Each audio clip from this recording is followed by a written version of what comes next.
நாமக்கல் புத்தக திருவிழா 2025 முனைவர் கு. ஞானசம்பந்தன் அவர்கள் கற்கை நன்று என்கின்ற தலைப்பில் ஆற்றிய உரையின் முழுமையான தொகுப்பினை இங்கே பதிவேற்றம் செய்திருக்கின்றோம்.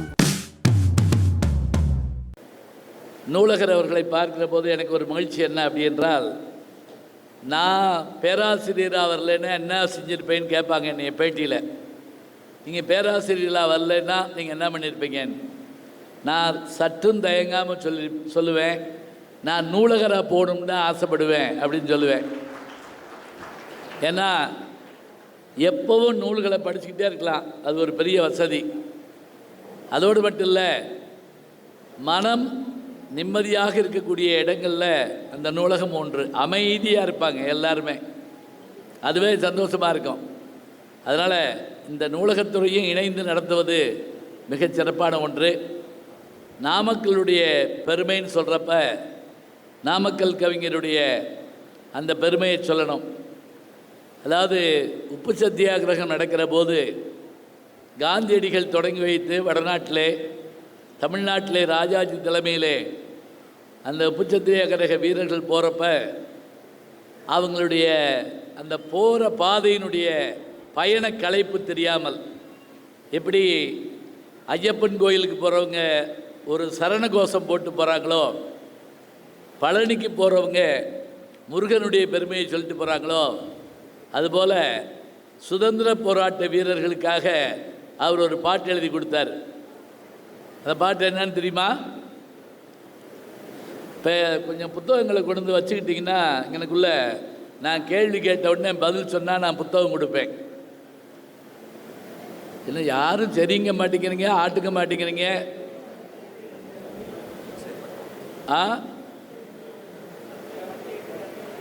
நீங்கள் உடனே செல்லை காதில் வச்சு அப்படியா அப்படின்னு கிளப்பக்கூடாது. மாப்பிள்ளை இங்கே கேள்வி கேட்குறாங்க வராத அப்படின்னு யாருக்காவது ஃபோன் பண்ணக்கூடாது. பேசுறது கேட்குதா? பின்னாடி கேட்குதா? பின்னாடி கேட்குதான்னு கேட்டேனே, கேட்குதா? கேட்கலையா? சரி, நல்லா அமைதியாக உட்காந்து கேளுங்க. நேரலை தான் போயிட்டுருக்குன்னு சொன்னாங்க, அதனால் ஆயிரக்கணக்கான லட்சக்கணக்கான பேர் இருப்பாங்க. இங்கே வச்சுக்கிறவா? இப்போ இந்த முதல் கேள்விக்கு யாராவது விடை சொல்லிட்டீங்களா?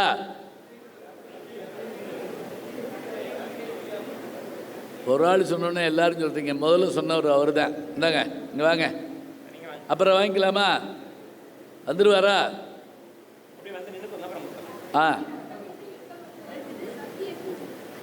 நித்தியத்தை சேரலாம். ஃபோட்டோ எடுத்துருக்கேன். அவர் வாங்க ஐயா, வாங்க. கத்தியின்றி ரத்தமின்றி யுத்தம் ஒன்று வருகிறது, சத்தியத்தின் நித்தியத்தை நம்பும் யாரும் சேரலாம். இதுதான் அந்த பாட்டோட வரி. சரியா? வாங்க.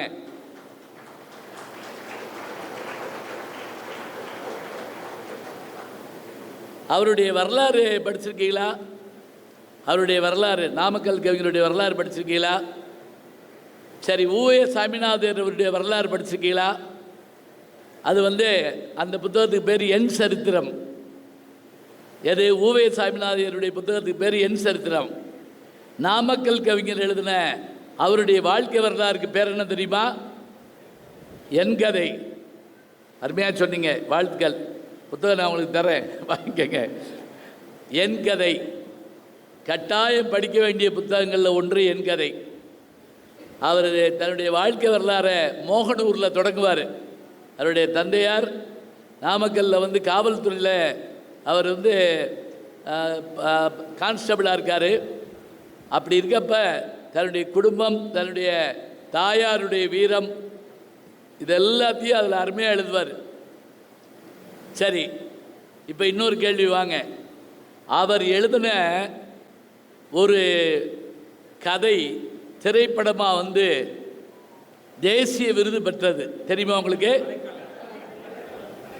சினிமா மட்டும் இப்படி சொல்கிறீங்க, கரெக்டா? மலைக்கல்லன். சரி, மலைக்கல்லனில் முதல்ல ஒரு பாட்டு கூட உண்டு.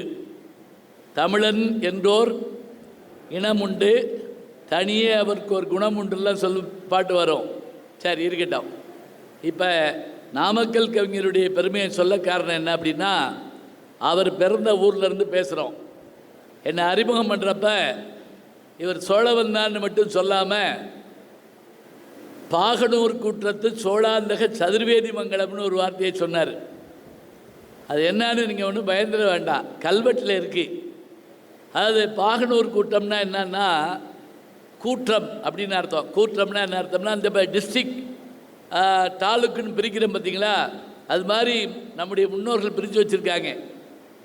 அதில் அந்த ஊரில் ஒன்று தான் எங்கள் ஊர். சதுர்வேதி மங்கலம்னா என்னன்னா 4 வேதங்களை ஓதுகின்ற அந்தணர்களுக்கு தானமாக தந்த ஊர், தரப்பட்ட ஊர் அந்த ஊர். சோழாந்தகன் அப்படின்னா ஏன் பேர் அப்படின்னா மதுராந்தகம்னு ஒரு ஊர் இருக்குது, கேள்விப்பட்டிருப்பீங்க. எங்கே இருக்குன்னா செங்கல்பட்டு மாவட்டத்தில் மதுராந்தகம்ங்கிற ஊர். மதுரையை ஜெயிச்சு சோழ மன்னன் தனக்கு மதுராந்தகன்னு பேர் வச்சுக்கிட்டானா. அந்தகன்னா இறுதியானவன் அர்த்தம். அதாவது பாண்டியர்களுக்கு இறுதியானவன், மதுரைக்கு இறுதியானவன், அதனால் மதுராந்தகன். ஒரு ஊரை உண்டாக்குனா உடனே பாண்டிய மன்னர்கள் பிற்காலத்தில் என்ன பண்ணாங்க தெரியுங்களா, அந்த சோழனை ஜெயிச்சு தனக்கு சோழாந்தகன்னு பேர் வச்சுக்கிட்டாங்க. அப்படி வச்சபோது உருவாக்கின ஊர் தான் எங்கள் ஊர் சோழவந்தான். அது மதுராந்தகம், இது சோழாந்தகம். அங்கே ஒரு ராமர் கோயில் இருக்குது, அதே மாதிரி இங்கே ஒரு பெருமாள் கோயில் இருக்குது. அந்த 2 சிற்பமும் ஒரே மாதிரியே இருக்கும். ஆச்சரியம். இதெல்லாம் எங்கே பார்த்தேன் அப்படின்னா எங்கள் ஊரில் இருக்கக்கூடிய ஒரு கல்வெட்டு மூலமாக நான் அதெல்லாம் பார்த்தேன். பேனை கூட ஆஃப் பண்ண சொல்லுங்க, தலைமுடி கலையுது, அதுக்காக அது வேண்டாம். நான் அங்கிட்டு போய் தள்ளி வச்சுருங்க. இல்லை அவங்களுக்கு வரட்டும். இருக்கிற ஃபேனை ஆஃப் பண்ணி விட்டு அவங்க கவலைப்படக்கூடாது. இந்த விருந்துக்கு போய் வியாதிக்காரன் பக்கத்தில் உட்காரக்கூடாதும்பாங்க. அப்படின்னா என்ன தெரியுமா, ஒன்றும் இல்லை, நான் ஒரு விருந்தில் சாப்பிட போனப்ப எனக்கு முன்னாடி ஒருத்தர் உட்கார்ந்துருந்தார். அல்வா கொண்டு வந்தாங்க. நோ போ சுகர் அப்படின்னாரு. எனக்கு வைக்காமல் போயிட்டாங்க. அந்த ஏரியாவிலே எவனுக்கு வைக்கல. அவர் எது வந்தாலும் வேணாங்கிறாரு, எங்களுக்கு இல்லாமல் போயிடுது. அது இருக்கட்டும், பரவாயில்ல, காற்று போட்டு அந்த பக்கம் வரட்டும். இப்போ நான் சொன்ன அந்த இதெல்லாம் எதுக்காக சொல்கிறேன் அப்படின்னா, ஒரு ஊரை பற்றி தெரிஞ்சுக்கிட்டா ரொம்ப நல்லதுங்க. அந்த காலத்தில் பேர் வைக்கிறப்ப ஊர் பேர், நம்ம அப்பா பேர், நம்ம பேர் இப்படி தான் வைப்பாங்க. உதாரணமாக உத்தமநாதபுரம் வேங்கட்ராமன் சுவாமிநாதன், ஊவேசா, அதான் பேர். அதே போல் டிஆர் மகாலிங்கம், அவர் யாருன்னு கேட்டால் தென்கரை ராமச்சந்திரன் மகாலிங்கம். எங்கள் ஊருக்கு தென்கரை அவர், வடகரை நாங்கள். சரி, இப்போ நான் ஒருத்தர் பேரை அதே மாதிரி சொல்கிறேன், அவர் யாருன்னு சொல்லுங்கள். மருதூர் கோபாலமேனன் ராமச்சந்திரன், அதெல்லாம் கரெக்டாக சொல்லிடுவீங்க. எம்ஜிஆர். சரி, இப்போ இன்னொரு இது சொல்கிறேன்.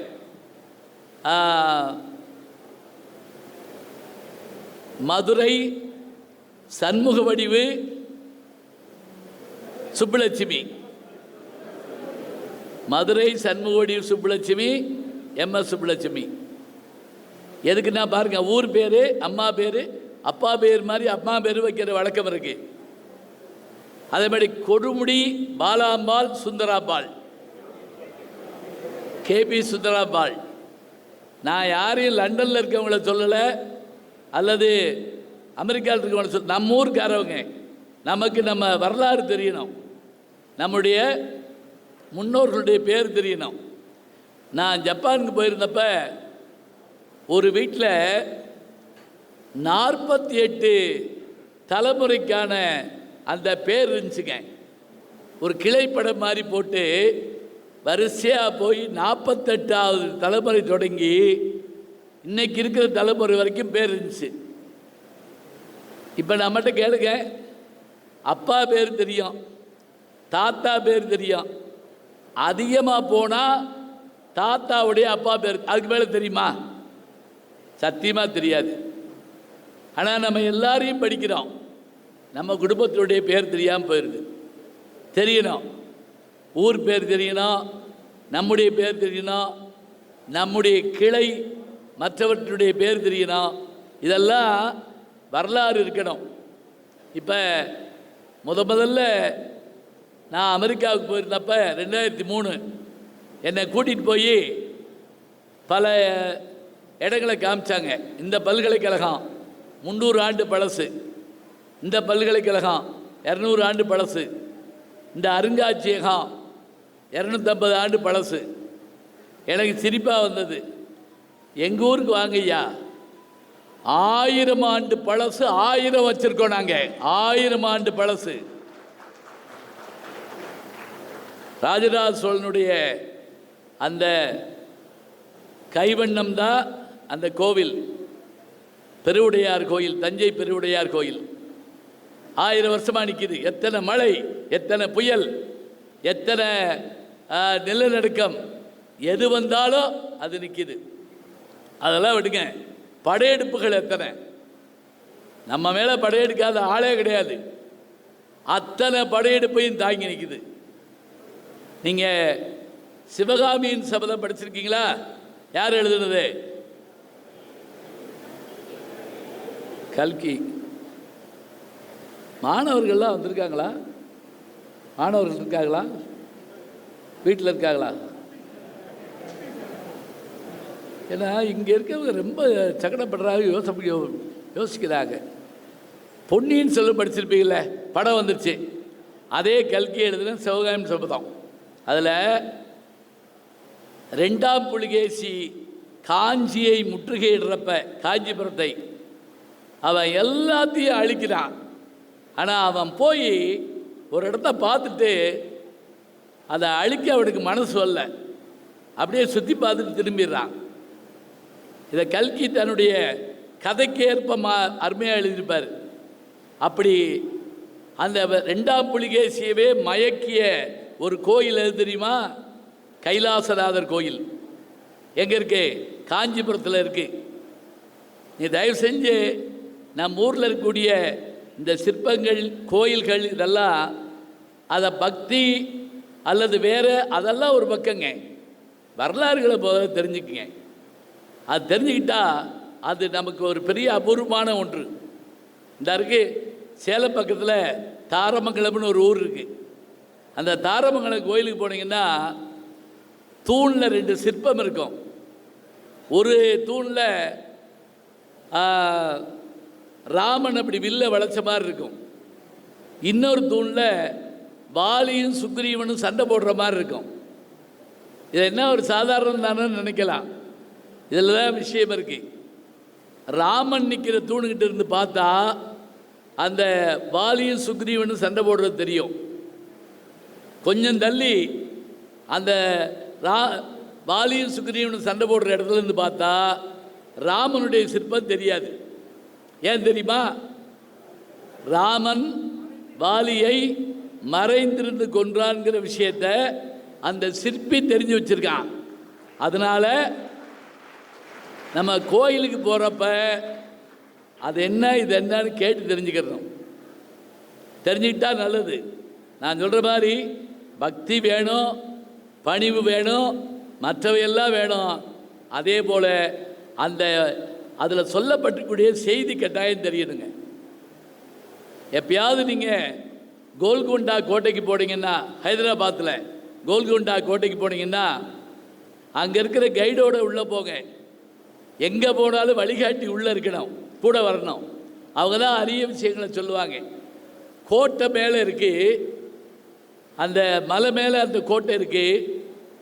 அந்த கோட்டைக்கு தண்ணீர் எப்படி போகுதுன்னா வெந்நீர் போகுதுங்க.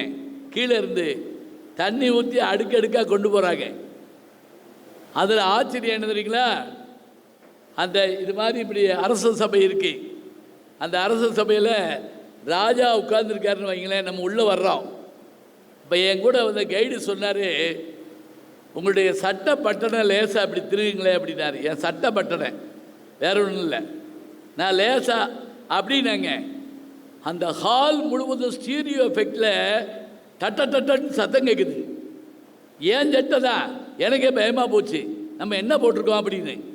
எப்படி இந்த சத்தம் கேட்டுச்சுன்னு கேட்டேன். அந்த கைடு சொல்கிறாரு, இந்த அறை அப்படி அமைக்கப்பட்டிருக்கு. உதாரணமாக யாராவது கத்தியை உருவுனா அந்த சத்தம் 8 பங்கு கேட்குமா. உடனே உஷாராயிருவாங்க. அடுத்து சின்ன கல்லெல்லாம் கொடுத்து அந்த ராஜா உட்கார்ந்துருக்கக்கூடிய அந்த சேரை நோக்கி லேசாக போட சொல்கிறாங்க. நம்ம கீழே இருந்து போடுறோம், ஒரு கல் கூட பட மாட்டேங்குது. இப்போ நீங்கள் கேட்பீங்க, நீங்கள் சரியாக போட்டுக்க மாட்டீங்கன்னு. அதெல்லாம் இல்லை. அதாவதுங்க, இப்படி உட்கார்ந்துருக்கக்கூடிய அந்த சிம்மாசனத்தை ஒட்டி காற்று இங்கேருந்து கிராஸ் ஆகி அப்படி வெளியே போகுது. ஃபேன் கிடையாது, ஒன்றும் கிடையாது.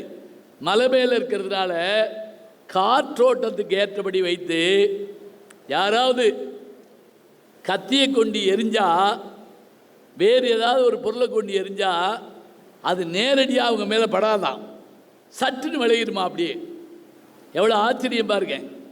இது எத்தனை பேர் பார்த்துருக்கோம் சொல்லுங்க பார்க்கலாம். இது எத்தனை பேர் பார்த்தோம்? நம்ம பெரும்பாலும் பார்க்குறதுலாம் என்ன தெரியுமா, சீக்கிரம் வாங்க சீரியல் போட்டுருவாங்க. கொடைக்கானலில் நல்ல பனி விழுகுது. பனி விழும் மலர்வனம் உன் பார்வை ஒரு வரம்ங்கிறாங்க இல்லையா, பனி விழுகுது. ஹோக்கட்ஸ் வாக்குன்னு ஒன்று, மலைகளுடைய விளிம்பில் ஒரு ரோடு உண்டு. புல்வெளி, நல்ல நிலவு நேரம். என் கூட வந்தவங்கள வாங்க இந்த புல்லில் கால் வச்சு இந்த பனி மேலே விழுக நிலா வெளிச்சத்தில் இந்த மலையோட அழகை பார்ப்போம்னு சொல்கிறேன். வந்தவங்கெல்லாம் சீரியல் முடிய போகுது, நாங்கள் இங்கே தான் இருக்கோம். கொடைக்கானலில் போய் ரூம் போட்டு சீரியல் பார்ப்பானா எவனாவது? யோசிச்சு பாருங்க. ஒரு நண்பரை குற்றாலம் போயிட்டு வந்தவரை கேட்டேன், குளிச்சிங்களா? அறிவில்லைன்னு. டைம் இல்லை. குழாயில் குளித்தேன். குழாயில் குளிக்க குற்றாலம் போவானே. குற்றாலத்துக்கு போனால் அருவியில் குளிக்கணும். வானரங்கள் கனி கொடுத்து மந்தியோடு கொஞ்சும், மந்தி சிந்து கனிகளுக்கு வான்கவிகள் கெஞ்சும். யார் எழுதுகிற பாட்டு? திரிகூடராசப்ப கவிராயர். அந்த ஐயா அருமையாக சொல்கிறாங்க. திரிகூடராசப்ப கவிராயர், குற்றால குறவஞ்சி. முக்கூடர் பல்லுன்னு ஒரு நூல் உண்டு. முக்கூடர் பல்லு. மழை வருதுங்கிறத யார் யார் முதல்ல அறிவான்னு அந்த ஒரு பாட்டு வருது.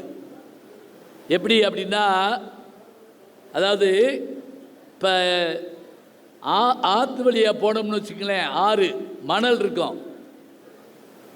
மழை வரப்போகுதுன்னு தெரிஞ்சால், ஆற்றுல வெள்ளம் வரப்போகுதுன்னு தெரிஞ்சால் அது எப்படி தெரிஞ்சுக்கலாமா? காலை வச்ச உடனே மிதித்தோம்னா கால் உள்ளே போச்சுன்னா தண்ணி வருதுன்னு அர்த்தமா. ஆற்று வெள்ளம் நாளை வர தோற்றுதே குறி, மழையால மின்னல் ஈழ மின்னல் சூழ மின்னுதே. மின்னல் அடித்தா மழை வரப்போகுதுன்னு அர்த்தம். நேற்று மின்றும் கொம்பு சுற்றி காற்றடிக்குதே. இந்த சுழிக்காற்று மாதிரி அடிக்கும். அது அமெரிக்காவில் எல்லாம் வீட்டையே தூக்கிட்டு போயிடும். இங்கே அப்படி இல்லை, லேசாக சுத்தம் அப்படியே. நேற்று மின்றும் கொம்பு சுற்றி காற்றடிக்குதே. கேணி நீர்ப்படு சொரித்தவளை கூப்பிடுக்குதே. தவளை விடாமல் கத்துனா மழை வரும். சேற்று நன்று சேற்றைக்குள்ளே தேற்றடைக்குதே.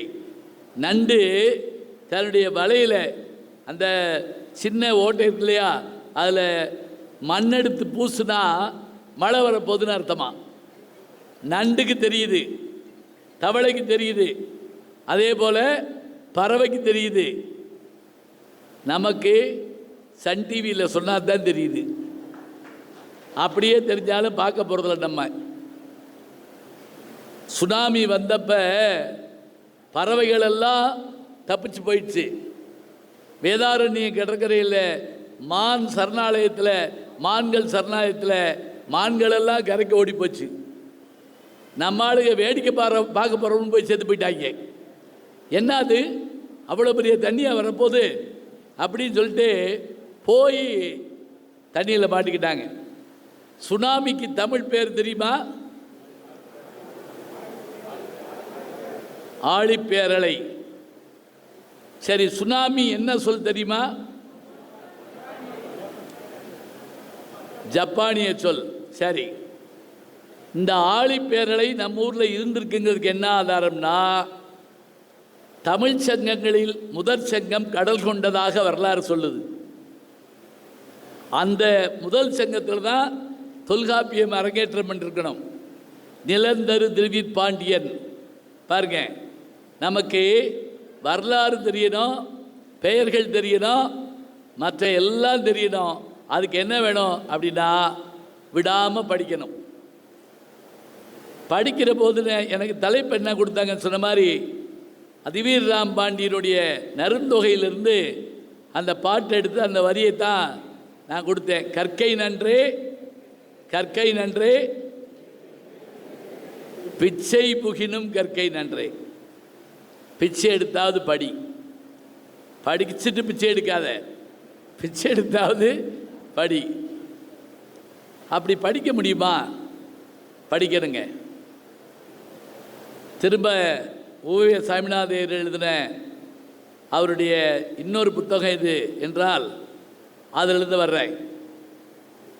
மீனாட்சி சுந்தரம் பிள்ளையினுடைய சரித்திரம். தயவு செஞ்சு நான் சொல்கிற புத்தகம் எல்லாம் போகிற போக்கில் கேட்டுக்குங்க, முடிஞ்சால் வாங்கிட்டு போங்க. புத்தக திருவிழாவுக்கு வர்றபோது கட்டாயமாக ஒரு புத்தகமாவது வாங்குங்க. ஒரு உழவர் சந்தைக்கு போனால் காய்கறி வாங்கிட்டு 5-6 கருவேப்பிள்ளையும் கொத்தமல்லி வாங்கிட்டு போவோம். அதுபோல் நாம் எல்லாத்தையும் பார்த்துட்டு கையில் ஒரு புத்தகத்தோடு போனால் நல்லாயிருக்கும். சரி, ஏன் பிச்சை எடுத்து படிக்கணும் அப்படின்னா 2 விஷயம் உங்களுக்கு சொல்கிறேன். ரொம்ப நாளைக்கு முதல்ல திரிசரபுரம் என்கின்ற திருச்சிக்கு அருகில் இருக்கக்கூடிய ஒரு ஊரில் ஏறத்தாழ ஒரு 200 வருஷம் பழசு நான் சொல்கிறது.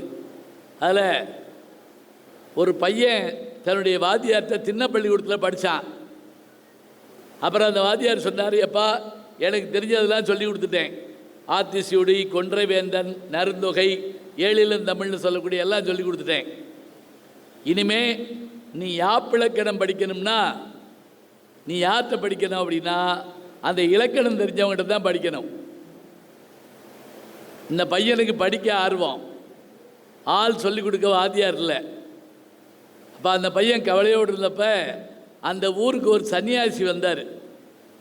அவர் யார் அப்படின்னா, அந்த காலத்தில் இந்த தோளில் என்ன செய்வாங்க அப்படின்னா, இப்படி ஒரு உலக்க மாதிரி போட்டு அதில் சங்கிலியில் தராசு தட்டு மாதிரி வச்சு அதில் பானையை வச்சு அதில் அவங்க வந்து அரிசி வாங்குவாங்க, யாசகம் கேட்டு பிச்சை எடுப்பாங்க. அப்படி ஒருத்தர் அங்கே வர்றாரு. இந்த காவடி மாதிரி அதை தோளில் தூக்கிட்டு வருவாங்க. அவர் வர்றாரு, அவருக்கு நல்ல இலக்கணம் தெரியும்னு சொல்கிறாங்க. இந்த பையன் போய் அவர்கிட்ட, ஐயா எனக்கு நீங்கள் இலக்கணம் சொல்லி கொடுக்கணும், எவ்வளவு சம்பளம் கொடுப்பேன்னு கேட்டார். அவர், நானே ஏழை விட்டு பையன், எனக்கு எதுக்கு சம்பளம்? சரிப்பா சாப்பாடு போடுறியா? எனக்கு அதுவும் முடியாது. என்னப்பா பணமும் கொடுக்க மாட்டேன், சாப்பாடு போட மாட்டேன், என்ன செய்யலாம்? ஒன்றும் இல்லை, நீங்கள் தோளில் தூக்கிட்டு இருக்கீங்களே பிச்சை பாத்திரம், இந்த பிச்சை பாத்திரத்தை என்கிட்ட கொடுங்க, நான் தூக்கிட்டு வர்றேன். எங்கெங்கே உங்களுக்கு நேரம் கிடைக்குதோ அங்கெல்லாம் எனக்கு இலக்கணம் சொல்லி கொடுங்க. அவருக்கு ஆச்சரியம், இப்படி ஒரு பையனா, சரி இந்தாப்பா அப்படின்னு அவர் அந்த பையன்கிட்ட கொடுத்துட்டாரு. அந்த பையன் அந்த பிச்சைக்காரர் தோளில் தூங்கின இதை தான் தோளில் வச்சுக்கிட்டு அவர் பின்னாடியே போகிறாங்க. அவர் போய் அம்மா தாயே அப்படின்னு பிச்சை கேட்குறாருன்னு வச்சுக்கங்க, இந்த பையன் நிற்பான். ஒரு திண்ணையில் உட்கார்ந்தா அப்போ பாடம் சொல்லி கொடுப்பாரு, கேட்டுக்கிடுவான். இப்படியே 6 மாதம் அவரிடத்தில் அந்த பையன் படித்தாங்க.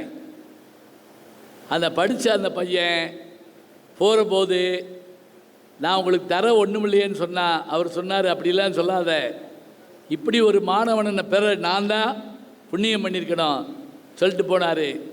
அப்படி அந்த சன்னியாசியினுடைய பிச்சை பாத்திரத்தை தோளிலே தூக்கி கொண்டு இலக்கணம் படித்தவர் தான் திரிசரபுரம் மீனாட்சி சுந்தரம் பிள்ளை என்ற ஊவே சாமிநாதையருடைய ஆசிரியர். அவருக்கு என்ன பேர் தெரியுமா? கலிகால கம்பன்னு பேர். லட்சம் பாட்டு எழுதினவர், 1,00,000 பாட்டு. அப்படி எழுத காரணம் என்ன தெரியுமா? இப்போ நீங்கள் நினச்சி பாருங்க, நமக்கு அரசாங்கம் படிக்க பள்ளிக்கூடம் கட்டி தருது, உடை கொடுக்குது, புத்தகம் கொடுக்குது, காலை உணவு மதிய உணவு அரசாங்கம் போடலாம்னு முதல்வர் ஆணையிட்டிருக்காரு. சாப்பாடு, புத்தகம், படிக்க வசதி, சைக்கிள் எல்லாம் கொடுத்தாலும் நாம் என்ன வாங்குகிறோம்? 100க்கு 100 வாங்குகிறோமானா இல்லை. அதுக்கு ஒரு கதை படித்தேன். என்ன தெரியுமா? 99 வயசில் சாக கிடைக்கிற ஒரு அப்பா ஆஸ்பத்திரியில் இருந்தாராம். மகனை கூப்பிட்ருக்காரு, இங்கே வாடா. மகனுக்கு வயசு 65 வயசு இருக்கான். மகனை கூப்பிட்டாரு, இங்கே வாடா. என்னப்பா அப்படின்னு போய் கேட்டிருக்கான். டேய், உண்மையை சொல்லு,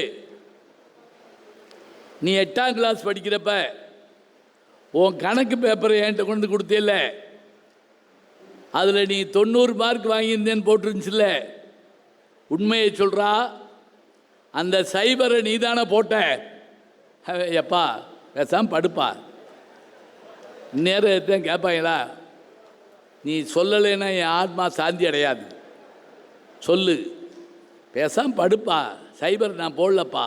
இல்லை, நீ சொல்லு, பேயா சுற்றி வருவேன். சொல்லு, சைபரை நீ தானே போட்ட? அவன் சொன்னா, எப்பா சத்தியமாக சைபரை நான் போடலப்பா, அந்த 9 தான்ப்பா நான் போட்டேன். அவங்க அப்பா என்ன நினச்சிருக்காரு? இவன் 9 மார்க்காவது வாங்கியிருப்பான், சைபரத்தை இவன் போட்டிருப்பான்னு நினச்சிருந்தா அவன் என்ன சொல்கிறான்? ஆனால் உண்மையை சொல்லியிருக்கான், சைபரை அவன் போடல. பாருங்க, இன்னைக்கு எல்லாம் கிடைச்சா படிப்பு இல்லைங்கிறோம். ஆனால் படிக்கணும்னு விருப்பம் உள்ளவன் எப்படி இருப்பான் தெரியுமா? நன்னூல்னு ஒரு இலக்கண நூல் இருக்குங்க. அந்த நன்னூல்கிற இலக்கண நூலை எழுதுனது யாருன்னு கேட்டிங்கன்னா பவணந்தி முனிவர். அவருக்கு ஒரு கோயில் இருக்குது தெரியுமா உங்களுக்கு? பெருந்துறை இருக்குல்ல, பெருந்துறைக்கு பக்கத்தில் ஜினபுரம் அப்படின்னு 2000 ஆண்டுக்கு முதல்ல பழைய பேர், இப்போ சீனாபுரம்னு பேர் அதுக்கு. அங்கே அவருக்கு ஒரு கோயில் இருக்குது. அந்த பவனந்தி, நான் போன இடத்துக்கு எதுக்குமே நீங்கள் போகலன்னு நினைக்கிறேன். நான் என்னதான் செய்வேன்? நான் இப்போ ஒன்றுமே எனக்கு சொல்ல முடியல. அங்கே போனீங்கள, நீங்கள் கேட்கலாம், நாங்கள் போகாத இடத்துக்குலாம் நீ ஏன் போன? போகணும் தாங்க சொல்கிறேன். தமிழ் இலக்கணத்தில் நன்னூல் மாதிரி இனிமையானது எதுவும் இல்லைங்க. அதெல்லாம் சொல்லுவார், படிக்கக்கூடிய ஆர்வம் உள்ளவன் பருகுவனன்னு ஆர்வத்திறன் ஆகியிருக்கணுமா. தாகமுடையவன் தண்ணீர் கழுவதைப் போல ஒருவனுடைய கல்வி அதை தேடி அலைய வேண்டியதாக இருக்கணும். இன்றைக்கி என்ன தெரிஞ்சுக்கலாம், இன்றைக்கி என்ன பார்க்கலாம். வாத்தியார்கிட்ட போய் பாடம் கேட்குறப்ப எனக்கு ஒரு அனுபவம் என்ன தெரியுங்களா? நான் ஒரு 2 வாழ்க்கை வாழ்ந்த மாதிரிங்க. எனக்கு என்ன 2 வாழ்க்கை? காலையில் கல்லூரிக்கு போவேன், போன உடனே ஒரு பையன் வந்து கேட்பேன், இன்றைக்கி நீங்கள் லீவுன்னு சொன்னாங்க அப்படிம்பா. இல்லைப்பா வந்துட்டேன். உடனே பக்கத்து போயிட்டேன், வந்தாலும் வகுப்புக்கு வர மாட்டாரா? வருவேன். அப்படியே வந்தாலும் பாடம் எடுக்க மாட்டாரா? எடுப்பேன். எடுத்துக்கோ அப்படின்னு போயிட்டாங்க. வகுப்பில் வெறுப்பாக உட்காந்துருப்பான், ஒரு வார்த்தை கூட கேட்காம உட்காந்துருப்பான். இது காலையில். அதே நாள் சாயங்காலம் நாமக்கல் மாதிரியோ சேலம் மாதிரியோ கரூர் மாதிரியோ ஏதாவது ஒரு ஊருக்கு நான் பேச போவேன். என்னை கூப்பிட்ருப்பாங்க, பணம் கொடுத்து என்னை வரவழைச்சி 1000 பேர் என் பேச்சை கேட்க மகிழ்ச்சியாக உட்காந்துருப்பாங்க. இது மாலையில். காலையில் எப்படா இவன் லீவ் எடுப்பேன் அப்படியே இருக்கிறது. அது பருவம், அவ்வளோதான். வகுப்பு எப்போ அமைதியாக இருக்கும் நான் பார்த்துருக்கேன். நீங்கள்லாம் மாணவர்கள் தானே? வகுப்பு எப்போ அமைதியாக இருக்கும்? எக்ஸாம் பேப்பர் திருத்தி கொண்டு வந்து கொடுக்க வர்றாங்கல்ல, செத்து கூட போகலாமான்னு யோசிப்பேன். ஒரு வாத்தியார் பேப்பர் கொடுத்தாரு, 98 மார்க் வாங்கிட்டு ஒரு பொம்பளை பிள்ளை தேம்பி தேம்பி அழுதுருக்கு. 2 மார்க் போச்சு. இங்கிட்டு ஒரு பையன் 12 மார்க் வாங்கிட்டு கெக்கன்னு சிரிச்சிருக்கான். வாத்தியார் கோவத்தோடு கேட்டார், ஏய் வெக்கமா இல்லை, 98 வாங்கிட்டு அழுகுது, நீ 12 வாங்கிட்டு சிரிக்கிற. அவன் சொன்னா இந்த 12 எப்படி போட்டான்னு தெரில, எவனோ ஒருத்தன் படிக்காமல் திருத்திருக்கான். யார் எங்களை தான் சொல்கிறான் படிக்காமல் திருத்தின பையன்னு.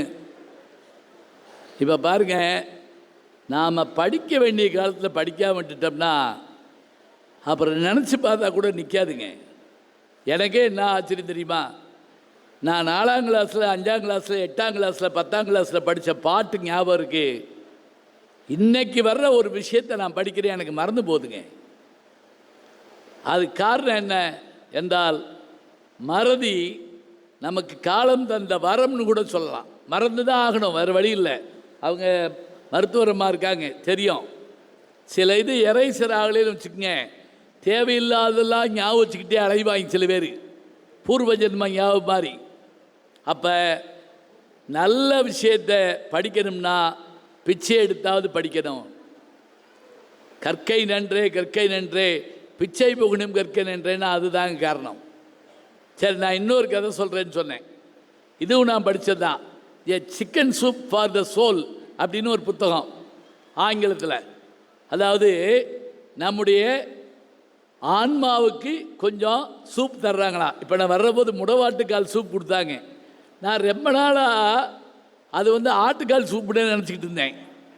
அது முடவாட்டுக்கால்ங்கிறது அது என்னன்னா, அது ஒரு கிழங்கோட சூப்புன்னு சொல்கிறாங்க. அது எவ்வளோ மாற்றங்களை தருதுன்னு பாருங்கள். அப்போ ஒரு செய்தியை நம்ம ஞாபகம் வச்சுக்கிறதுக்கு என்ன வேணுங்கிறதுக்காக சொல்கிறேன். ஒரு கதை படித்தாலோ ஒரு வரலாறு படித்தாலோ அது நமக்கு நினைவில் இருக்கணுங்க. அந்த புத்தகத்தில் ஒரு செய்தி வந்துருந்துச்சு, நான் படித்தேன். அதாவது லண்டனில் ஒரு பெரிய பிரபு கோடீஸ்வரர், அவருடைய மகன் ஒருத்தன், அவனும் பெரிய வல்லமை உள்ளவன். அந்த பையன் ஒரு நாள் நண்பர்களோடு சேர்ந்து பனிச்சறுக்கு விளையாட்டுக்கு போனான். அந்த ஊர்லெலாம் மழை பெஞ்சு, இப்போ நம்ம ஊரில் மழை பெஞ்சால் மழையில் சுற்றுவோம், அங்கே பனியில் சறுக்கி விளையாடுவாங்க. அவன் என்ன பண்ணா, சறுக்கி விளையாடுறோம்னு பனிக்குளத்துக்குள்ளே விழுந்துட்டான். பனிக்குளம்னா மைனஸ் இத்தனை டிகிரி மாதிரி. அந்த பையன் விழுந்துட்டான், யாரும் தூக்க மாட்டேங்கிறாங்க.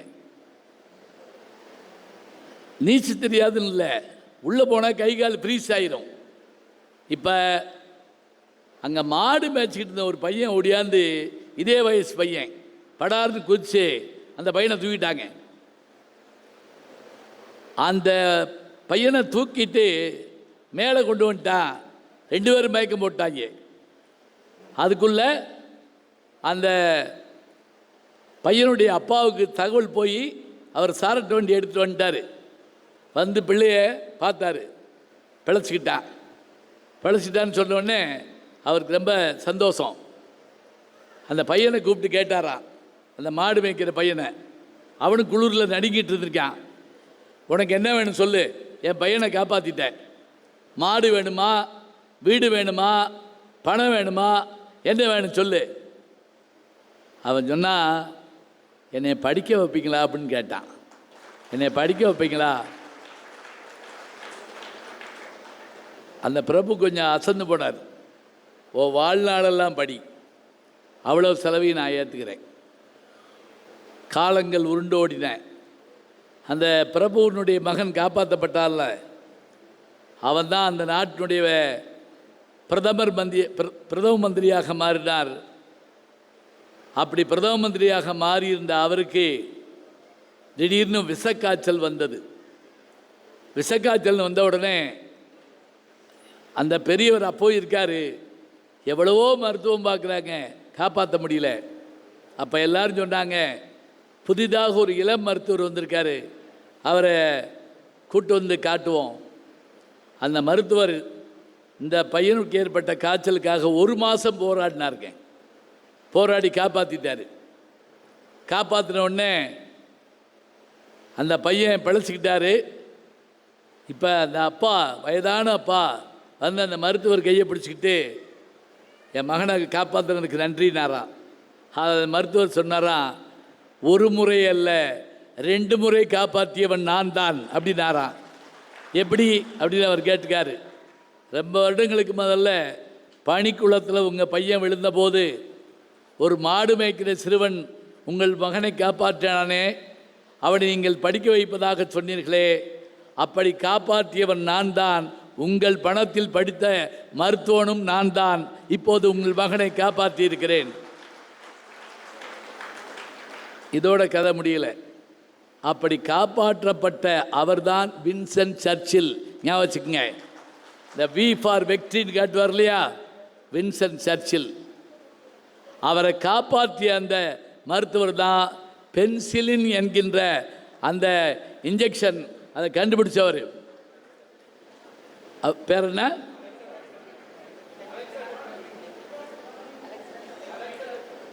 Alexander Fleming. Alexander Fleming. இதை வரலாறு யோசிச்சு பாருங்க. காலம் ஒருவரை எதற்காக என்ன செய்கிறது? இப்போ அந்த பிரபு தன்னுடைய மகனை கண்டு காப்பாற்றியதற்காக பணம் கொடுத்தாரு, அவன் வாங்கலை. படிக்க வைக்க சொன்ன உடனே படிக்க வச்சாச்சு. இப்போ அவர் ஒரு மருத்துவராக மட்டும் இல்லைங்க, ஒரு பிரதமரை காப்பாற்றிருக்காரு. அதுக்கு மேலே ஒரு வார்த்தை என்ன தெரியுமா? நோபல் பரிசு பெற்ற விஞ்ஞானிகளில் அவர் ஒருவர். 20 கோடி பேருடைய உயிரை காப்பாற்றிய அந்த மருந்து 2ஆம் வேர்ல்டு வாரில், 2nd வேர்ல்டு வாரில் 20 கோடி பேருடைய உயிரை காப்பாற்றியதாக சொல்கிறாங்க. இப்போ நினச்சி பாருங்க, இந்த வரலாறுகள் எல்லாம் எதுக்குங்க படிக்கிறோம்? வரலாறு படிக்க சொன்னாலே பல பேருக்கு தூக்கம் வந்துடும். ஒரு வாத்தியார் கேட்டார், 2ஆம் பானிப்பட்டு போர் ஏன் நடந்தது? 2ஆம் பானிப்பட்டு போர் ஏன் நடந்தது? அவன் சொன்னான், 1ஆம் பானிப்பட்டு போர் சரியாக நடக்கலை. அதெல்லாம் அட்டம்டா. பானிப்பட்டுங்கிறது ஒரு இடம்ங்க வடநாட்டில். 1526 முதல் போர், 1556 2வது போர், 1586 30 வருஷத்துக்கு ஒருக்க போர் நடந்திருக்கு. நம்முடைய இறையன்பவர்களுடைய புத்தகத்தில் நீங்கள் படித்து பார்த்தீங்கன்னா தெரியும். எப்படின்னா, முதலில் பீரங்கி பயன்படுத்தப்பட்டது அந்த பானிப்பட்டு போரில் தான் எழுதுவார். வரலாறு படித்தா தான் நமக்கு அதனுடைய அருமை தெரியும். நான் உலகம் உங்கள் கையில் ஒரு புத்தகம் எழுதியிருந்தேன்.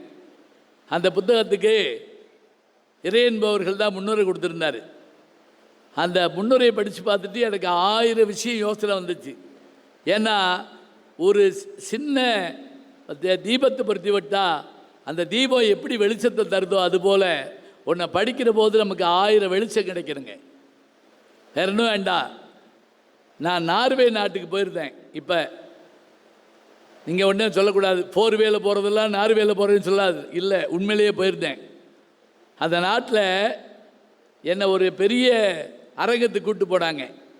அது என்ன அரங்கம்னு கேட்டால், நோபல் பரிசுகள் தரக்கூடிய ஒரு அரங்கம். அதில் பல்வேறு நாடுகளில் தர்றாங்க. அதை ஒரு குறிப்பிட்ட இதுக்கு மாத்திரம் அங்கே வச்சு கொடுக்குறாங்க. சரி, நோபல் பரிசுலாம் சாதாரணம் இல்லை. ஆனால் அது எப்படி உருவாச்சுன்னு நினச்சிங்கன்னா ஆச்சரியமாக இருக்கும். ஆல்பர்ட் நோபல்னு ஒருத்தருங்க. அவர் யாருன்னு கேட்டால் டைனமைட்டை கண்டுபிடிச்சவர், வெடி மருந்து கண்டுபிடிச்சார். கோடிக்கணக்கில் பணம் சேர்த்தார். ஒரு நாள் அவர் வீட்டில் காலை உணவாக இருந்துக்கிட்டு இருந்தார். வீட்டு வேலைக்காரம்மா அப்படி கூட்டிக்கிட்டு இருந்திருக்கு. அப்போ பேப்பரை பார்த்து பயந்து போனார். அதில் என்னன்னா, இவர் செத்து போனார்னு அதில் போட்டிருக்கு பேப்பரில். ஆல்பர்ட் நோபல் மரணம் அப்படி கூட அவன் போடுற. ஒரு மரண வியாபாரியின் மரணம். ஒரு மரண வியாபாரியா? என்ன, வெடிகுண்டு விற்றதுனால அவருக்கு மரண வியாபாரி.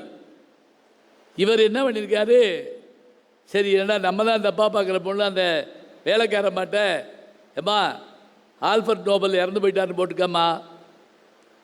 அந்தம்மா சொல்லுது, அவன் சாகட்டும், நல்லது தான், வெடி மருந்தை கண்டுபிடிச்சான். அந்த அம்மாவுக்கே தெரியல இவர்ன்றதே வேலை பார்க்குறோம்னு.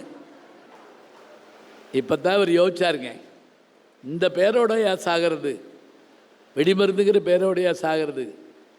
தான் சொத்துக்கள் முழுவதையும் ஒரு ட்ரஸ்ட்டுக்கு அப்படி எழுதி வச்சாருங்க.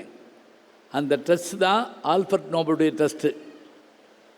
அதில் அவர் என்ன எழுதினார் தெரியுமா? உலகத்தின் அமைதிக்காக யார் பாடுபட்டாலும் அவர்களுக்கு ஒரு நோபல் பரிசு.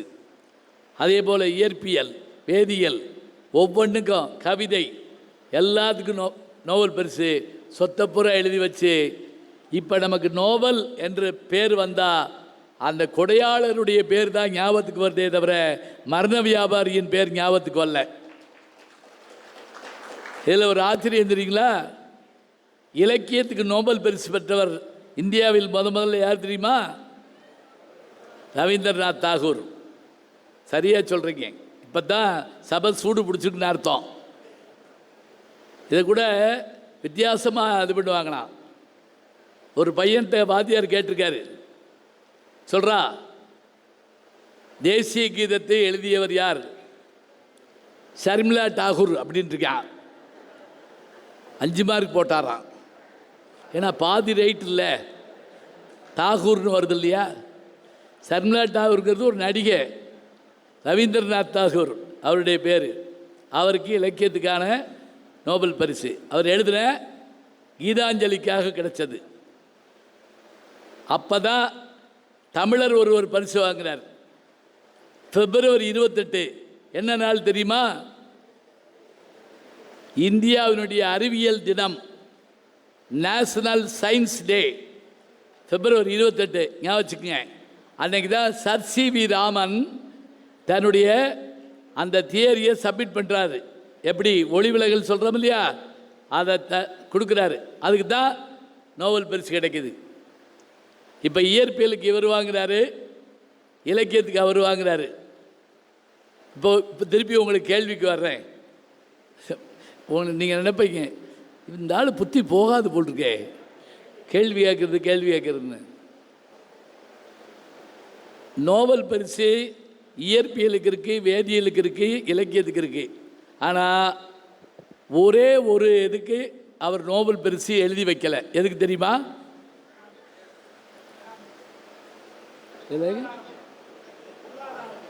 பொருளாதாரம் இல்லை, வாங்கியிருக்காங்களே பொருளாதாரம். நம்மளே ஒருத்தர் இப்போ லண்டனில் இருக்கார்ல, அமர்த்தியாசன் வாங்கியிருக்காரு.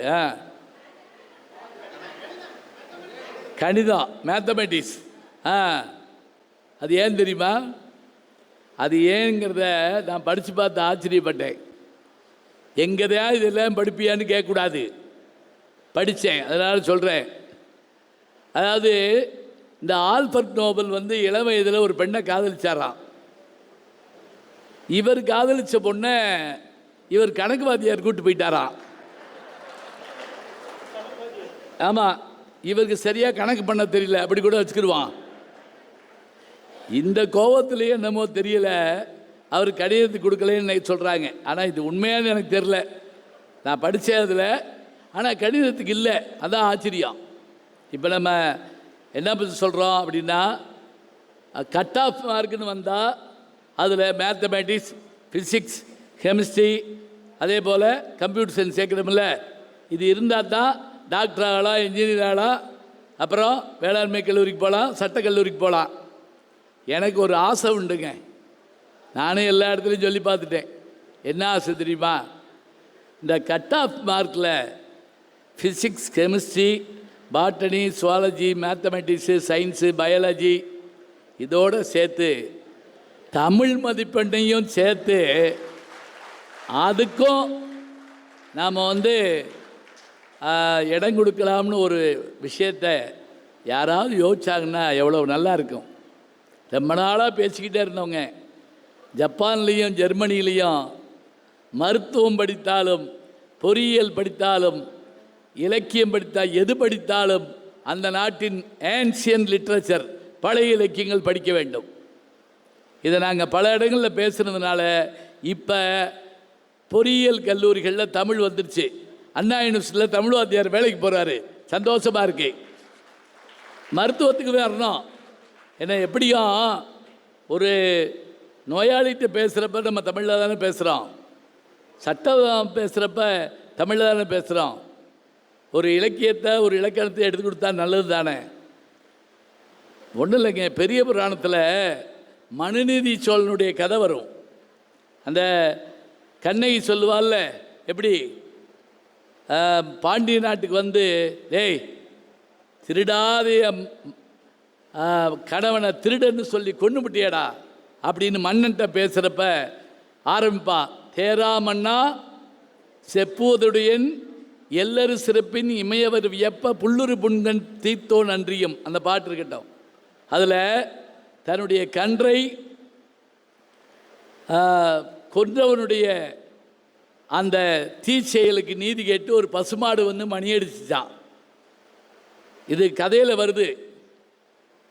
அந்த கன்றை கொன்றது யார் என்றால் அந்த அரசனுடைய மகனாக்கிய அந்த இளவரசன். அவன் தேர் ஏறி வர்ற போது அந்த கன்று ஊடால வந்துருச்சு. இப்போ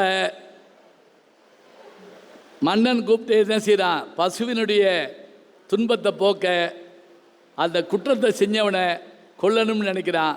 இவன் மகன்னு சொல்கிறாங்க, அவன் பின்வாங்கலை. அவன் மகனாக இருந்தாலும் சரி தேரில் ஏற்றி கொல்லணும். எல்லாரும் மறுக்கிறாங்க, நான் ஏற்றி கொள்றேங்கிறான். அப்போ அந்த மந்திரி ஒரு வார்த்தை சொல்கிறாருங்க, என்ன தெரியுமா மன்னா, இந்த கன்று அறியாதது, இளங்கன்று பயமறியாது ஒன்று. இன்னொன்று, அவன் ராஜ வீதியில் தான் வண்டி ஓட்டியிருக்கான். அதாவது பொதுமக்கள் போகிற பாதை இல்லை, அது அவர்களுக்கான பாதை. அடுத்தது, கன்று தேர்காலினுடைய பின்காலில் தான் விழுந்திருக்கு, பின் சக்கரத்தில். இப்போவும் கார் ஓட்டுறவங்களுக்கு தெரியும், டிரைவருக்கு தெரியாமல் பின்னாடி விழுந்தால் அவர் மேலே தப்பு இல்லை. இன்றைக்கி சொல்கிறோம் போக்குவரத்து விதி, அதை அன்னைக்கு பெரிய பிராணத்தில் சொல்கிறாங்க. அந்த கன்று அறியாமல் விழுந்தது, பின் சக்கரத்தில் விழுந்தது.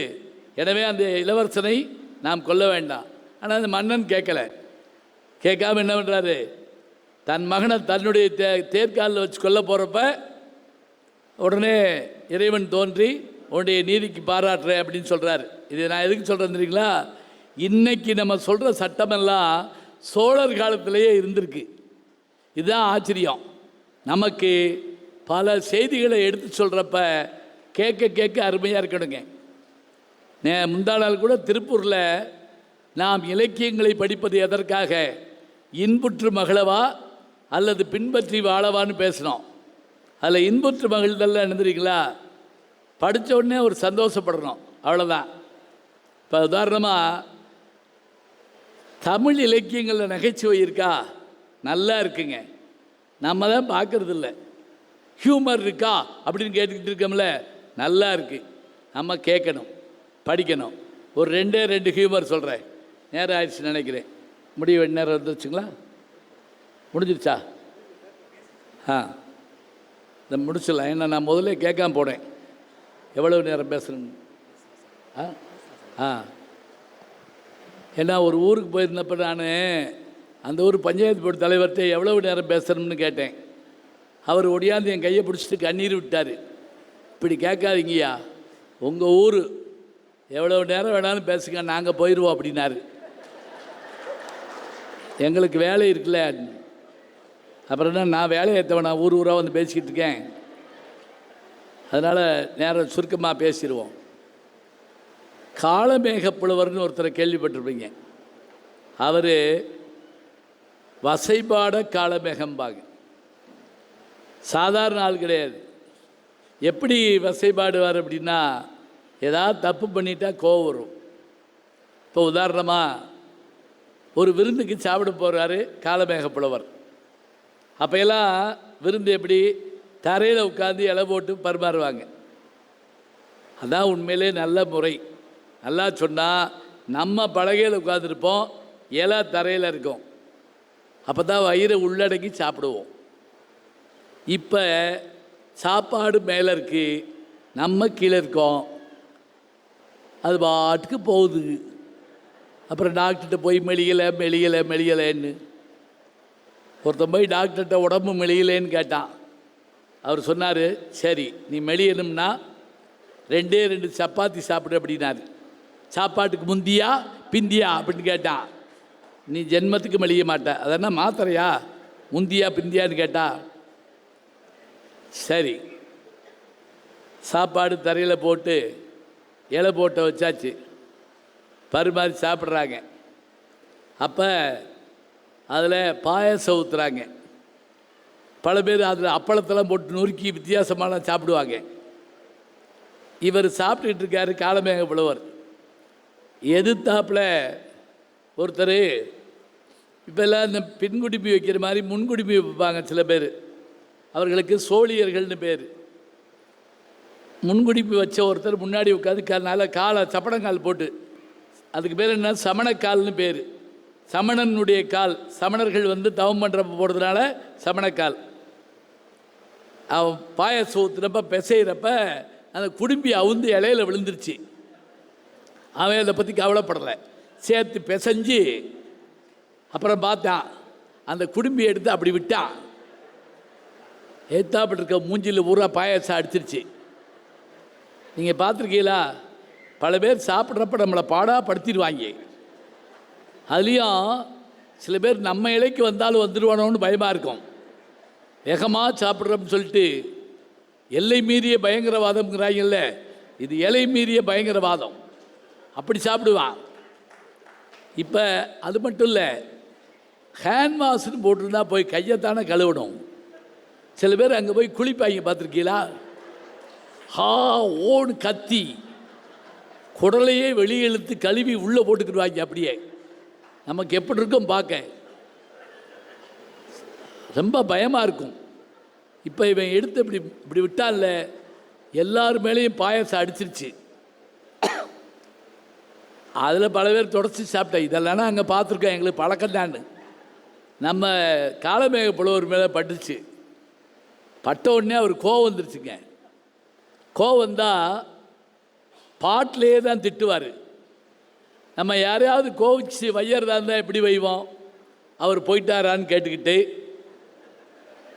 பஸ் ஏறிட்டாரான்னு பார்த்துக்கிட்டு, இவெல்லாம் மனுஷனா அப்படிமோ. ஆனால் இவர் அப்படி இல்லை. இவர் என்ன பண்ணார் தெரியுமா? அப்படியே நேருக்கு நேர சுருக்க வழிந்த முன்குடிம்பி சோழியா, உடனே தான் சொல்கிறேன் அப்படின்னு அர்த்தம். சுருக்க வழிந்த முன்குடிம்பி சோழியா, சோற்று பொறுக்குளர்ந்த வாயா. சாப்பிட்டு சாப்பிட்டு வாய் காஞ்சி போச்சு, ஆனால் சாப்பிட்டுக்கிட்டே இருக்கான். சில பேர் 2 பந்தியில் சாப்பிடுவாங்க. அந்த பரிமாறவர் கேட்டார், ஏய் நீ பந்தியில் உட்காந்துருந்தேல?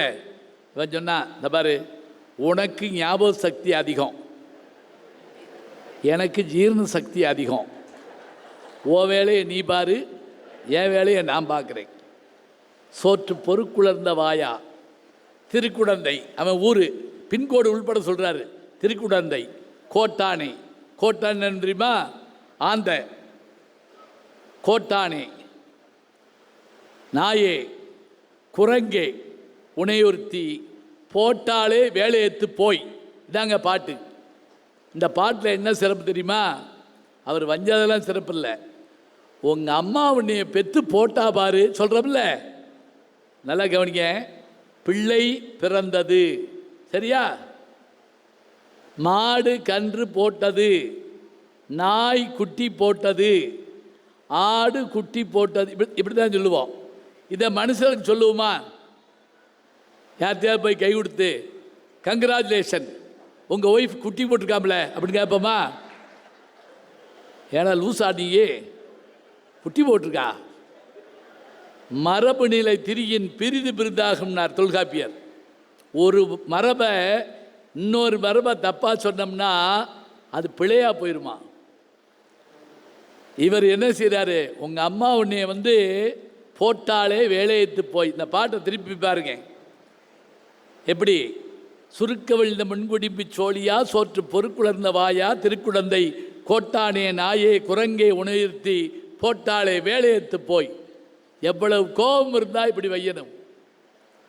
இதே போல் இன்னொரு பாட்டு இருக்குங்க. என்ன வந்தாலும் சில பேருக்கு அறிவு வராது. அந்த காலத்தில் சில கணவன்மார்கள் மனைவியை பிரிஞ்சு போவான். எப்படி கோவளம் போனான்ல, அது மாதிரி போனவன் போய் தப்பு பண்ணிட்டு வந்தான். மனைவி வாசல் நிற்கிறான். எங்கே போன அப்படின்னு கேட்டான். நேற்று ராத்திரி எங்கே போனேன்னு விலைக்கு சொல்ல முடியுமா? ஒரு மாதிரி லூஸ் மாதிரி சிரிச்சான். சரி விடு. நேற்று ராத்திரி நீ போன இடத்துல பாட்டு பாடினியான்னு கேட்டான். பாட்டு பாடினியா? அவனுக்கு ரொம்ப பெருமையாக இருந்தது. நம்ம பாட்டை கேட்டுருப்பா போட்டிருக்கு அப்படின்ட்டு. ஆமாம் அப்படின்னு பெருமையாக சொன்னான். உடனே அவன் நினச்சேன் அப்படின்னா என்ன அப்படின்னு ஆயிவேன். ராத்திரி 12 மணிக்கு ஒரு சத்தம் கேட்டது. எங்கள் அம்மா சொன்னா காட்டில் பேய் அழுகுதுன்னு சொன்னான். இந்த ஊரில் இருக்கவங்கெல்லாம் நரி ஊழையிடுதுன்னாங்க. என் தோழி நாயாத்தான் இருக்கும்னா நான் சொன்னேன் அது நீயாத்தான் இருக்கும் அப்படின்னு. இந்த கைதட்டி எனக்கு இல்லை, 7ஆம் நூற்றாண்டில் எழுதின பாட்டுக்கு இன்னைக்கு 1500 வருஷத்துக்கு வந்து நந்திக்கிழம்பத்தில் வர்ற பாட்டு. ஈட்டு புகழ் நந்தி பாணனி எங்கையர்தம் வீட்டிருந்து பாட விடிவளவும் காட்டிலும் பேயென்றால் அன்னை பிறர் நரி என்றார் தோழி நாய் என்றால் நீ என்றேன் நான். முடிஞ்சு போச்சு, அவ்வளோதான். இதுக்கு மேலே பாட முடியுமா? எவ்வளோ ஆச்சரியம். இன்றைக்கும் கூட நான் என்னுடைய யூடியூப்பில் வீரமாமுனிவரை பற்றி போட்டிருந்தேன். வீரமாமுனிவருடைய சிறப்பு என்னன்னா, அது வரைக்கும் செய்யுளாக இருந்தது எல்லாம் உரைநடை கொண்டு வந்தார். இப்போ நீங்கள் கோயிலுக்கு போகிறீங்க, ஒரு செய்தி இருக்குது, அது கல்வெட்டில் இருக்குது, நம்மளால் படிக்க முடியல. பாட்டாக இருக்கும். பாட்டுன்னா நமக்கு படிக்க தெரியாது. உரைநடை இருந்தால் படிப்போம். முதல்ல உரைநடையில் அவர் எழுதின கதை என்ன தெரியுமா? யாருக்கா ஞாபகம் இருக்கா? பரமார்த்த குரு கதை. மட்டி மடையன் முட்டாள் மூடன் மிலேச்சன் எல்லாரும் சேர்ந்தது. குரு மோசமான சீடர்கள். மோசமானன்னு என்ன அர்த்தம்? கெட்டவங்க இல்லை, முட்டாள்கள். அதனால தாங்க விவேகானந்தர் சொன்னார், சொர்க்கம் என்பது என்ன, நரகம் என்பது என்ன பார்த்துருக்கமா? தெரியாது. ஒரு மனைவி கணவன்கிட்ட கேட்டாங்க, எங்க சொர்க்கத்தில் நம்ம 2 பேரும் சேர்ந்துருக்க முடியாதாம்ல? அவன் சிரிச்சான். லூசு நடி போகிறாங்க. அவர் தலையில் ஒரு டர்பன் கட்டியிருந்துருக்கார். அந்த காலத்தில் நம்ம ஊரில் எல்லாம் உருமா கட்டுவோம், கல்யாணத்தில் கட்டுவோம், எல்லாத்துலையும் கட்டுவோம். வெயில் தேசம் வேற ஒன்றும் இல்லை, அதனால தான் அப்படி கட்டுவோம். இப்போ ஒரு வேப்ப மர கொப்பு இவர் தலையில் பட்டு அந்த உருமா கீழே விழுந்துருச்சு. குதிரை போயிட்டே இருந்திருக்கு. குருநாதர் கேட்டார், டேய் என் தலையில் கட்டிருந்த அந்த உருமா எங்க? ஒருத்தன் கேட்டான், நீங்கள் தினம் கட்டுவீங்களே அதா? ஆமாடா. பட்டில் நெஞ்சிருக்குமே அதா? ஆமாடா.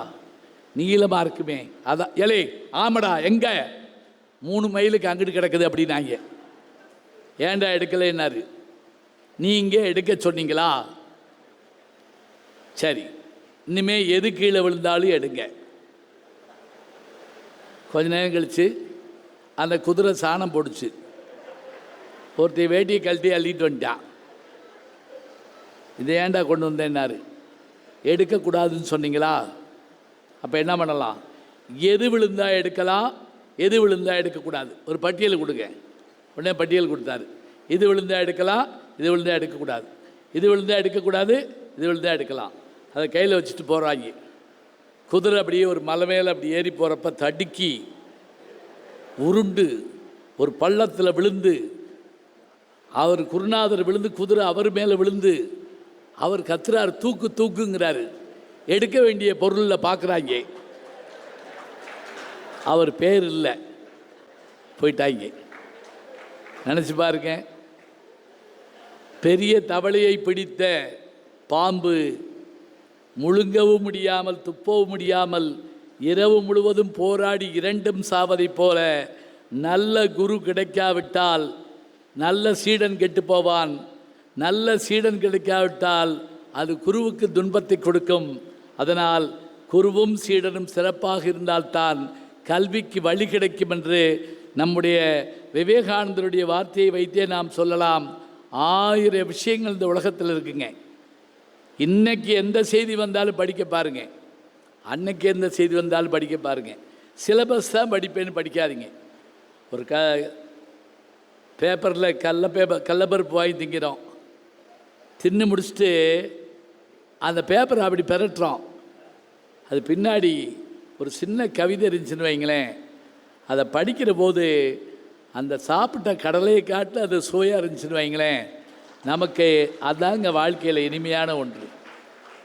அதனால தான் திருவள்ளுவர் சொல்வார், எப்பா விடாமல் படி, ஒருமைக்கண் தான் கற்ற கல்வி ஒருவருக்கு எளிமையும் ஏமாப்புடைத்து. நீ ஒரு முறை படி, அது 7 ஜென்மத்துக்கு உனக்கு கூட வரும். நம்பிக்கை இல்லையா? ஒரு தடவை படி, உன் 7 தலைமுறைக்கு அது உன் கூட வரும். உன் கூட இருக்கக்கூடிய தலைமுறை முழுவதும் கூட இருக்கும். அதனால் தயவு செஞ்சு புத்தகத்தை தான் படிப்பேன், நான் தான் பாஸ் பண்ணிட்டேன்ல, நான் தான் வேலைக்கு வந்துட்டேன்ல சொல்லாதீங்க. அதுக்காக படிக்கலை. நான் அமெரிக்காவில் பேசி முடிச்சுட்டு இறங்க போகிறப்ப அங்கெல்லாம் என்ன வழக்கம்னா கேள்வி கேட்குறது வழக்கம். இங்கே அப்படி கொண்டு வரணும். 20 நிமிஷம் பேசணும், 20 நிமிஷம் கேள்வி கேட்கணும். ஃபுல்ல பேச்சாலே ஊரை விட்டே ஓடி போயிடுவான். இன்ட்ராக்ஷன் இருக்கணும். ஒருத்தர் கேட்டாருங்க என்கிட்ட, நான் பேசி முடிக்கிறேன், எந்திரிச்சு கேள்வி நேரம், அப்படி கை தூக்குனார். அவர் டிஷர்ட்டோ பாதி பனியன் மாதிரி போட்டிருந்தார், பெர்முடாஸ் போட்டிருந்தார், கூட்டத்துக்கு வந்திருக்காரு, பாத்ரூம் செப்பல் போட்டிருந்தார். ஒரு மாதிரி அலட்சிய முகத்தோட கண்ணாடி போட்டுக்கிட்டு, சார் நான் தமிழ் படிக்கலை, நான் இலக்கியமும் படிக்கலை, ஒன்றும் படிக்கலை, தமிழும் படிக்கலை, இலக்கியம் படிக்கலை. இன்றைக்கி நான் என்ன தெரியுமா சம்பளம் வாங்குகிறேன்? 75 லட்சம். பில்கேட்ஸ் கம்பெனியில் வேலை பார்க்குறேன். இலக்கியம் படிக்காட்டி, தமிழ் படிக்காட்டி வாழ முடியாதா? அதான் சோறு போடுவான். இதெல்லாம் எதுக்கு படிக்கணும்? எல்லாரும் கொஞ்சம் ஒரு மாதிரியாக சங்கடப்பட்டு பார்த்தாங்க, இப்படி வந்து கேட்குறாருன்னு. நான் அதுக்கெல்லாம் ஒன்றும் அச்சப்படலை, இதுக்கெல்லாம் நமக்கு தெரிஞ்சது தானே அப்படின்ட்டு. இலக்கியம் படிக்கிறது சம்பளம் வாங்கிறதுக்காக இல்லை தம்பி, எதுக்குன்னு நான் சொல்கிறேன். இலக்கியம் படிக்கிறது என்பது நம்முடைய வாழ்க்கையை செம்மை செய்து கொள்வதற்காக, நம்முடைய வாழ்க்கையை நேர்மைப்படுத்திக் கொள்வதற்காக, நம்முடைய வாழ்க்கையில் மன அமைதி ஏற்படுவதற்காக. சொல்லிட்டு மகாபாரதத்திலிருந்து ஒரு கதை எடுத்து சொன்னங்க. 13ஆம் நாள் போர் சர்க்கத்திலிருந்து ஒரு கதை எடுத்து அந்த அவர் கேள்வி கேட்டவருக்கு பதில் சொல்கிற மாதிரி நான் சொல்லி முடித்தேன். அந்த உட்கார்ந்துருந்த ஒரு 500 பேரும் நான் சொல்லி முடித்த உடனே எந்திரிச்சு நின்று கைதட்டாங்க. நன்றி, வணக்கம். இது போதுமா, இது போதுமா, இன்னும் வேணுமா என்று கேட்கும் அளவுக்கு பார்வையாளர்கள் மயங்கி கிறங்கி போன ஒரு பேச்சு. முதல்ல அவர் பேச வந்த ஊரை பற்றி பேச தொடங்கினார். நாமக்கல் கவிஞரில் ஆரம்பித்தார். எம்ஜிஆர் மலைக்கல்லன் வரைக்கும் போய் நாமக்கல் கவிஞர் அறிமுகப்படுத்தினார், சத்தியாகிரக பாடலிருந்து. தடுத்து தான் பிறந்த ஊரை பற்றி வந்தார். சோழவந்தான், மதுராந்தகம், சோழாந்தகம். முதல்ல வரலாற்றிலிருந்து தொடங்கினார். அதிவீர ராமபாண்டியரின் கற்கை நன்றே இலக்கியத்துக்குள்ள மெல்ல நுழைந்தார். நம்மையும் அழைத்து சென்றார். குற்றால குறவஞ்சி, முக்கூடற்பள்ளு, தொல்காப்பியம், ஒன்று விடலை, நிறைவாக திருக்குறள் வரைக்கும். அந்த 1 மணி நேரமும் சலிக்காத, அயராத, செவிகளுக்கு தீராத ஒரு விருந்து நமக்கு கிடைச்சது அப்படின்னா அது ஒன்றும் மாற்று கருத்து இல்லை. இடையிடையே அப்படி 30 வினாடிகள் 60 வினாடிகளுக்கு ஒரு முறை மெல்லிய நகைச்சுவை, அப்படியே இயல்பாக கைத்தட்டுறோம். ஒரு கடினமான செய்யுளை சொல்கிறாரு, அதுக்கு பொருள் என்னன்னு யோசிக்கிறதுக்குள்ள ஒரு நகைச்சுவை, உடனே சிரிக்கிறோம், உடனே சீரியஸாக யோசிக்கிறோம். ஒரு பிரம்மாண்டமான நிகழ்வை வழங்கி இருக்கிறார். 1 மணி நேரம் ஒரு நடன நிகழ்ச்சியை பார்த்திருந்தால் கூட இந்த மகிழ்ச்சி நமக்கு வந்திருக்குமா என்றால் நிச்சயமாக இருக்காது. 1 மணி நேரம் ஒரு திரைப்படத்தை பார்த்திருந்தால் கூட இன்றைக்கெல்லாம் அப்படி திரைப்படங்கள் இல்லை.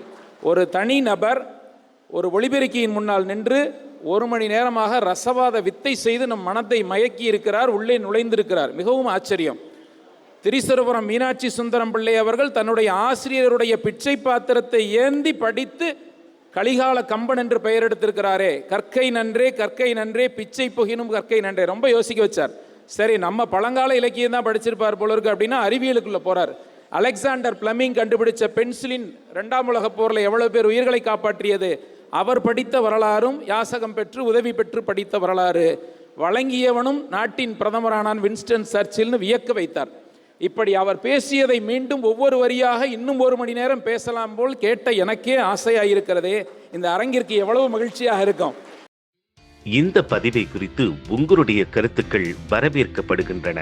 மறவாது ஐதருமபுரி சேனலை சப்ஸ்கிரைப் செய்து பாருங்கள். இந்த நாள் இனிய நாளாக அமைய வாழ்த்துகின்றோம்.